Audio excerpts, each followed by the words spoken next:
The Return, Chapter 70.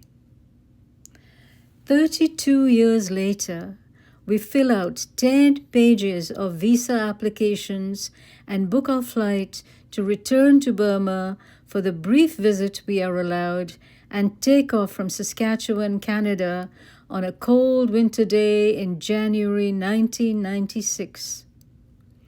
Our route takes us through Toronto, London, Singapore, and Bangkok over several hours of flying and stopovers till finally we are high in the sky over Burma. Beneath the wings of the aircraft, a haze, a misty blue and darker shades, fingers of brown and gray, as in a painting, a watercolor reflection. 120 miles to Yangon, and we begin our descent as the cabin crew prepare for landing. Slate, blue-gray, and indistinct green now swirl on the ground below in northern light patterns. In waving streaks I see a sunset below. Where do these colors come from? The magic of Burma begins.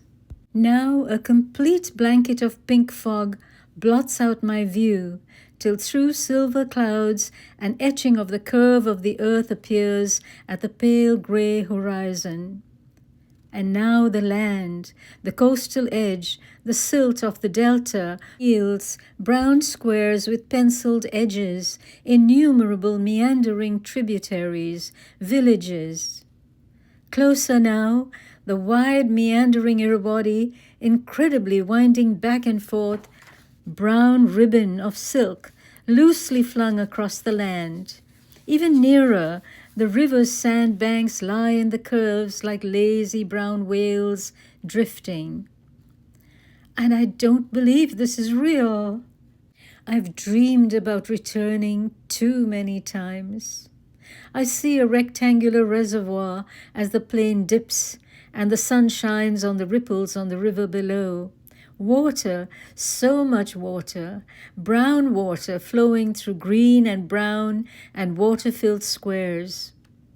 Now I see Rangoon, zinc roofs shining in the sun, red road, emerald green squares, 2 people in a rice field, palm trees, and touchdown. Rangoon Airport, exactly the way I saw it. And flowers, sunflowers, bougainvilleas, and the warmth of 25 degrees Celsius. And strangely I feel I never left, that I've just woken up after a night of dreams. We spend a few days recovering from jet lag in Rangoon, and with the short time allowed us, we cannot afford the luxury of going by train, so we fly to Heiho. As we leave the lowland area and fly over the Shan states, I see range upon range of jagged mountain peaks, and here and there wisps of misty smoke rising from the slash and burn of farmers. Clusters of tiny houses appear sitting midst terraced hillsides with patches of color, russet and lime green, and small reservoirs of water reflecting the blue sky. I was excited and happy, but surprisingly did not cry, not until we arrived at the cemetery where my father and so many of my ancestors lie. But the most touching moment for me was when we arrived at the Kalaw Hotel and we were met by 2 little girls about 4 years old with tanaka on their cheeks, each carrying a small posy of sweet peas, my favorite flowers. As I breathed in the scent of that sweet welcome, all the memories rushed at me in one big swirl. Weeping, I finally believed it was real, that I was truly home in Kalaw.